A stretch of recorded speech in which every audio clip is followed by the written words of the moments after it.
Good day, everyone.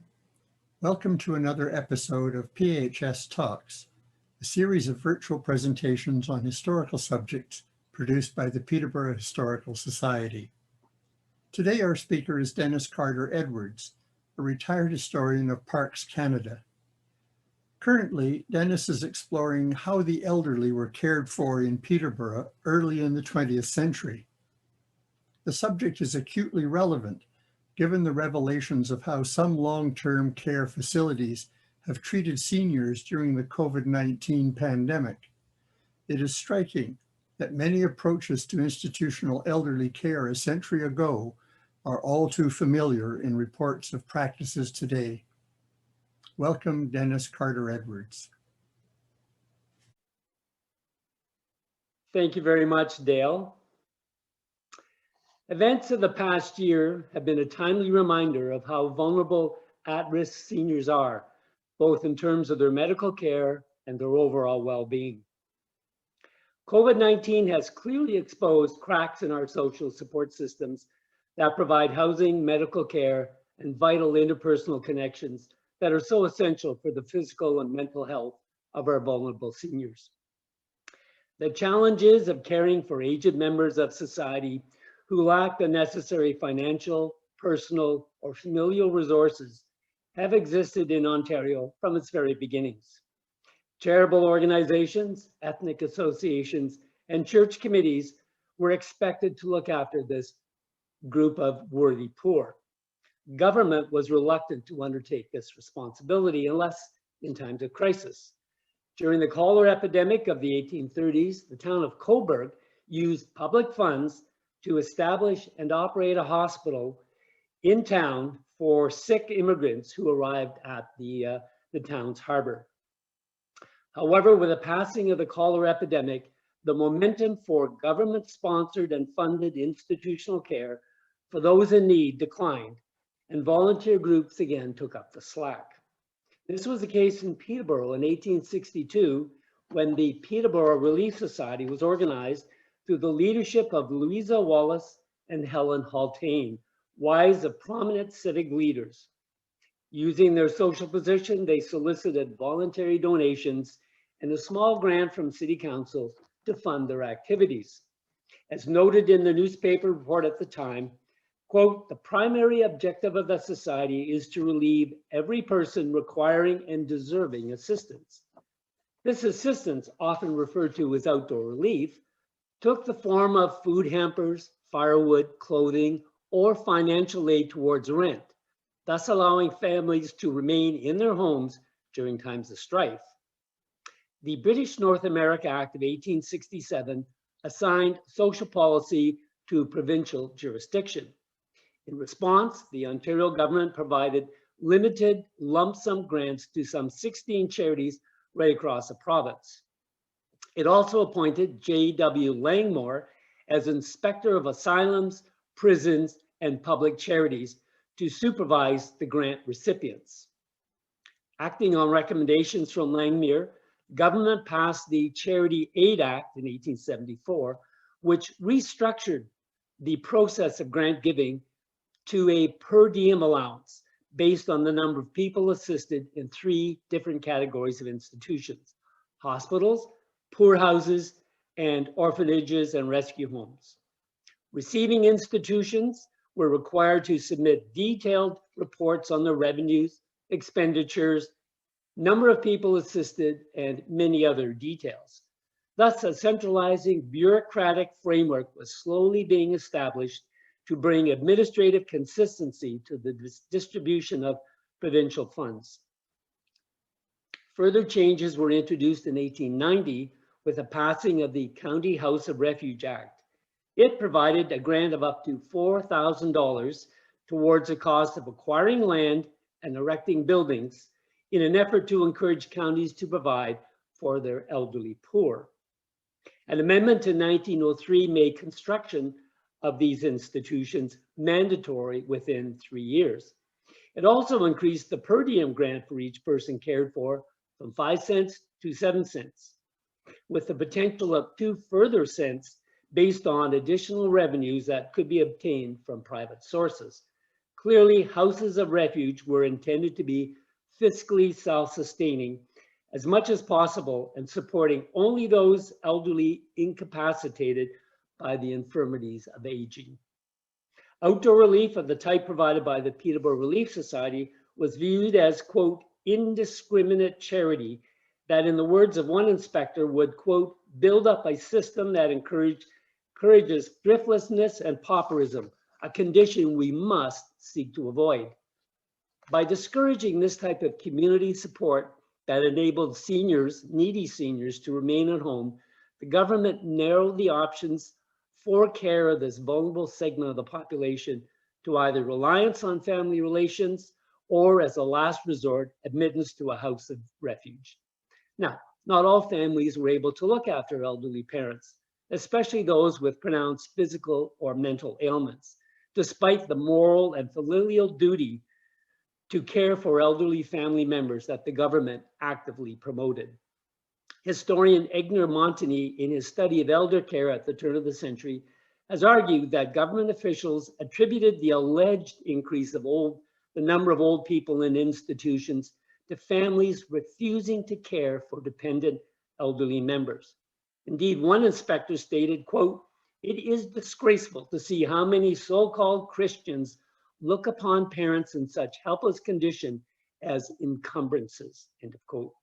And yet the evidence to prove family negligence that so concerned government officials was never compiled or presented to support this claim. A cursory examination of the 1911 census for Lakefield, for example, showed quite the opposite. More than a third of the 222 households recorded in the census had a family member over 60, and nearly 20% had one 70 or older. As noted in the 1903 Act, construction of a house of refuge was made compulsory within 3 years. To encourage the county to act, a delegation from the City of Peterborough Relief Society approached County Council in 1905 and urged them to establish a house of refuge and thereby relieve much of the pressure on Anson House, which is the home that the society operated for the city's needy. After the usual wrangling and lobbying by the various townships as to where to place the house, County Council at their February 1906 meeting agreed to purchase 100 acres from the Preston family on the outskirts of Lakefield. They hired prominent architect John Belcher to design the structure.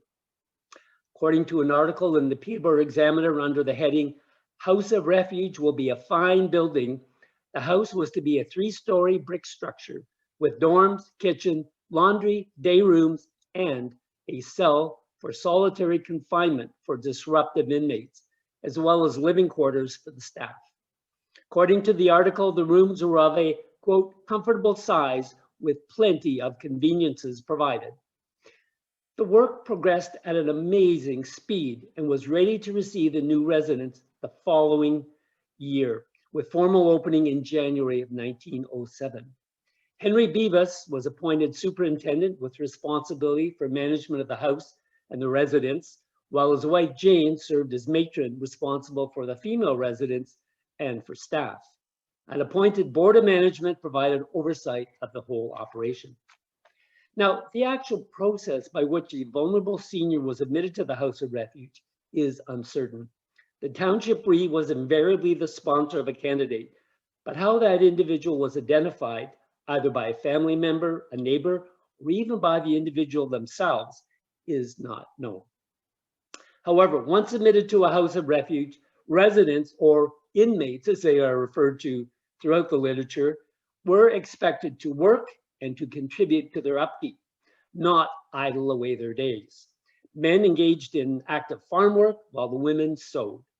In its first year of operation alone, the Peterborough County House of Refuge managed to raise over $440 through the sale of surplus farm products that went to the upkeep and maintenance of the house. Now, the actual weekly cost for the maintenance of an individual in 1909 was a mere $1.70. Make no mistake, these were no benign homes for the aged with a variety of entertaining programs to uplift and engage residents during their golden years. Rather, on entering a House of Refuge, An individual surrendered their personal freedom, were required to engage in physical labor, and became subject to the prescribed routine and rigid rules of the house. Equally important, they were hostage to the degree of compassion and professional training of the supervisory staff. To what extent residents willingly entered a house of refuge, the reasons why they made this choice or had it forced on them, the degree of social stigma attached to such a decision, and most important, the life experiences of the inmates, again, as they are referred to, is hard to reconstruct at this distant point, but are key to understanding how this segment of the population was cared for, and they are the focus of my presentation. We are very fortunate to have an extensive set of original records to help document the story of the Peterborough County House of Refuge and its residents, the most important being the House of Refuge Register. Now, this document can be supplemented with reports of the attending physician, annual reports by the Board of Management, the burial register, both for the house and for the Lakefield Cemetery, visitors register, newspaper accounts, reports by the provincial inspector, census records for 1911 and 1921, which list the inmates at the house, and of course, family genealogies. The register, the most important document, although it has suffered some damage, as you can see on this image, contains detailed information: the name, age, date admitted, reasons for admission, occupation, religion, and when an inmate died or was discharged, all contained in the ledgers. Compiling and analyzing all of this data allows for some general observations on the residents over the period that I've selected for review, 1907 to 1921. I have been able, through these records, to document 122 individuals in considerable detail, with general information on an additional 74 individuals. So, pretty comprehensive set of records to work with and to draw some conclusions. So, what do we know about the persons who were living at the Peterborough County House of Refuge? In 1909, the house averaged some 28 residents. By 1921, the average occupation was up to 41 individuals. Overwhelmingly, the residents were men. In fact, men outnumbered females by a ratio of 3 to 1. Women were much younger than men upon entering the house. The average age of admittance for women was 59, while for men it was 71, as you can see on the chart. This may indicate the limited choices for females with no family to offer care for them as their circumstances deteriorated. Not surprisingly, given their younger age at admittance, women stayed in the house much longer than their male counterparts. On average, 5 years for men, on average 5 years for women, while for men it was slightly more than 2 years. Most telling is the reasons for admittance, all dutifully noted in the register. They were listed under the category cause of pauperism, as if to underscore the personal or moral failure that contributed to the dire financial circumstances that forced these individuals to seek or be compelled to enter the House of Refuge. Nearly half of the indications simply stated old age, as if that was a sufficient explanation of why they were admitted. E. Montagny, the historian I mentioned earlier, has argued that medical journals and social commentators at the turn of the century, quote, equated age with illness, infirmity, and senility, to the point that old age itself became defined as a disease. Physical and mental weakness of the aged made it impossible for elderly people to be anything but completely dependent. Fortunately, the majority of cases admitted had more detailed information in the register, citing conditions such as physical disabilities like rheumatism, deafness, or an injury. A few were listed as being, quote, weak-minded or having no means of support. Phoebe Tomlinson, for example, was described as suffering from want of support and lost her husband, while Agnes Armstrong had no means of support. There was a clear distinction in the causes cited for men and women, which I found interesting. For women, the root cause is generally external factors cited, such as their limited ability to care for themselves through widowhood or ill health. For the men, there's a greater emphasis on personal responsibility for their situation, such as, quote, bad management, drunkenness, love of drink, incompetence in any calling, liquor, and vagrancy were among the causes cited for the men, as well as the usual range of accidents, poor health, and old age. William Hartley from Otonabee Township was admitted because of sickness of wife and old age. There's no indication what happened to his sick wife when he was admitted in the records. There were only a very few cases of a husband and wife being admitted together in the records I consulted. One of them, Mr. and Mrs. Newell from Methuen Township, was admitted in November 1916 because of old age. In terms of geographic origin, the occupants were spread across the county, with the exception of Anstruther and Cavendish Township, which had no known residents at the house. There was a preponderance of admittances for Lakefield and the adjacent townships of Durrow and Smith, which accounted for nearly 25% of individuals whose place of origin is recorded, perhaps thus the lobbying to have the House of Refuge nearby. There were no cases from the city of Peterborough, I suspect because Anson House was being run for the city's needy. With only a few exceptions, the men were either farmers or laborers, very, very few skilled tradesmen. Women were housewives, widows, or domestics.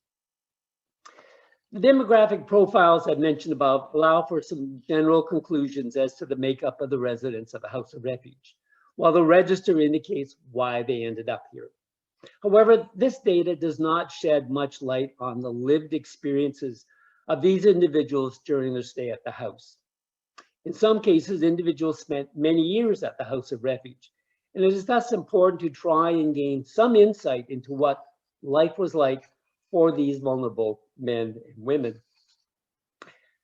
There we have one of the very few pictures of the residents, and this is early on, circa 1907, shortly after the home opened, and gives you a bit of an idea of the range of ages and at least a personal look at the faces of these people. The overriding determinant of the quality of life in the House of Refuge was a series of 68 rules approved by County Council to govern behavior and daily routines. The rules set out who could qualify for admission to the House of Refuge. Rule 2 stated, quote, all poor and indigent persons who are incapable of supporting themselves and are without the means of maintaining themselves may be committed to the House of Refuge, provided they were resident of the county for at least the last 2 years. Furthermore, no person shall be admitted who is an idiot, insane, or infected with consumption, cancer, or any infectious disease, end of quote. Each municipality was required to pay 50 cents per week for the maintenance of each person they sent to the house. So each township had a financial obligation to toward the care of the people admitted to the house. The daily routine in the House of Refuge was carefully prescribed in the rules, with a strict regimen regulated by the bell. At the ringing of the morning bell, every inmate was required, quote, to rise, wash, dress, and be in readiness to proceed to work. Rule 47 governed meals. Quote, the bell will ring 10 minutes before each meal when all will leave their work and be in readiness with clean hands and faces for the ringing of the second bell, when they will repair to the dining rooms and take such seats at the table as are assigned to them by those in charge, where they must observe silence, decency, and good order. At the ringing of the bell after meals, every inmate shall immediately repair to work, end of quote. A typical daily diet consisted of porridge, tea, and bread for breakfast, meat, potatoes, and vegetables in season for lunch, and for dinner, tea, bread, fruit, and cold meat. On Sunday, cheese, eggs, and cake added variety to the diet. At 9 o'clock, the evening bell sounded when every inmate was required to retire to bed in their respective dorms. Even their activities outside the house were carefully regulated. A little dry. No inmate was allowed to go beyond the limits of the property without permission. The Sabbath day was to be strictly observed with, quote, no irreligious diversions being permitted. Anyone violating the Sabbath day were to be subject to prompt and severe punishment. The use of intoxicating drinks by any of the inmates was strictly prohibited. The superintendent had broad powers to enforce these rules. Rule 30 stated, quote, the superintendent may, for violation of any of the rules or disobedience or bad conduct by any inmate, inflict suitable punishment at his discretion by confinement or otherwise. Unruly or disobedient inmates could be confined to a cell, although they couldn't be kept in solitary confinement for more than 24 hours at a time. With such power over the residents, it was critical that a suitable candidate fill this role. Unfortunately, this does not appear to have been the case when Fred Bulliard and his wife Mary were in charge of the house during the First World War era. A grand jury investigating the house in 1920 reported, quote, we found things generally in bad shape. The walls and woodwork are badly in need of repairs. The plaster is off in many cases, and 3 water closets are out of repair. We recommend that destruction of most of the mattresses and the most modern method of fumigation be applied so as to make the same fit to live in. The effect of such abysmal conditions was noted by one of the inspectors, who reported, quote, although there were some well-kept homes, many were not. And upon entering these, the first impression was an overpowering odor composed of a mixture of human excrement, body odors, boiled cabbage, and disinfectant. The inspector highlighted other issues. In 1910, he wrote, quote, the principal reason for criticism arose from the tendency in these institutions to overcrowding the dormitories so that the proper amount of airspace was not provided for each inmate.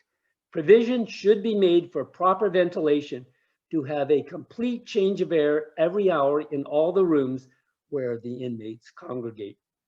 Problems arose, he concluded, from the county officials determined to have the houses, quote, conducted at the lowest cost. The remedy, he observed, was, quote, a uniform system for the whole province in the management of these houses, and authority for the inspector to compel changes where required. And yet, for some residents, the option of waiting for improvements to be made was clearly unsatisfactory. The register notes some half-dozen male and only male residents as absconding, in the words in the register. In other words, they simply up and left the house and never came back and did so without permission. And yet for others, the House of Refuge may well have offered a dependable, if monotonous, way of life. Eliza Carter from Otonabee Township was admitted in August 1907 at age 43 due to ill health and remained there until she died in October 1939, a total of 32 years. Some stays were much shorter. Phoebe Tomlinson from Chandos Township, age 89, was admitted in March 1907 due to, quote, want of thought and loss of husband, and died 5 months later.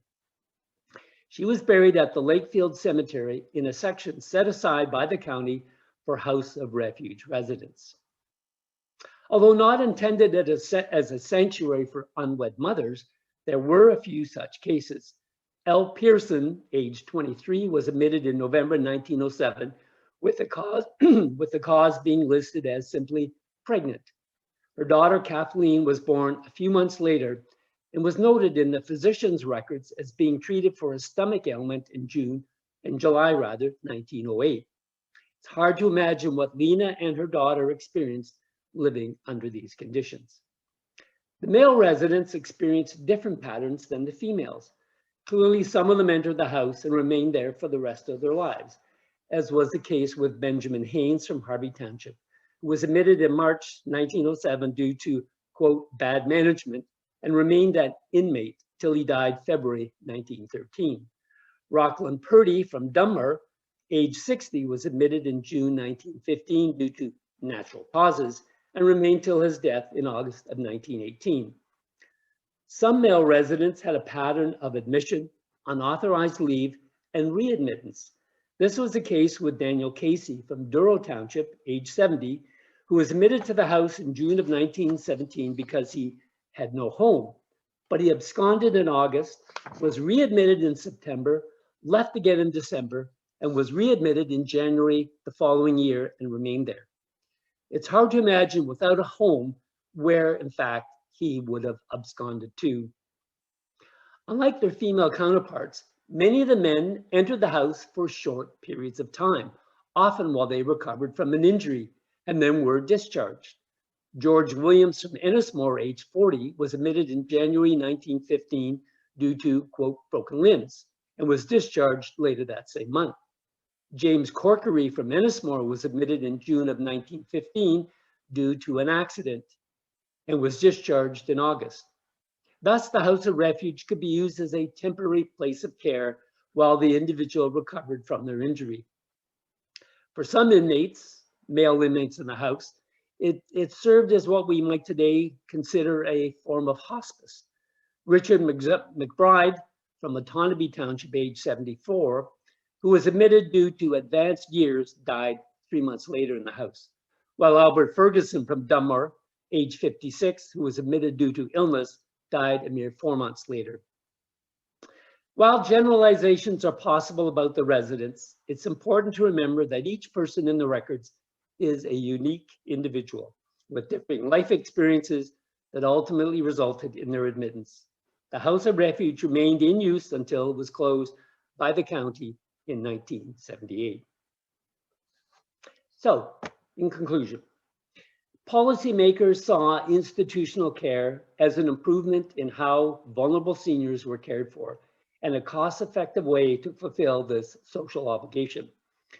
The introduction of additional measures such as the old age pension in 1927 would provide seniors with financial support, albeit very limited and subject to a means test. Perhaps more important, the passage in Ontario of the Old Age Homes Act in 1947 signaled a slight change in philosophy on the care of elderly poor. Certainly, admittance to a house of refuge was better than jail or being abandoned with no place to go. However, the houses of refuge had drawbacks in terms of the strict regimen, lack of personal freedom, and absence of uplifting activities. In some cases, the situation was worse, with neglect, abuse, and substandard living conditions and level of care.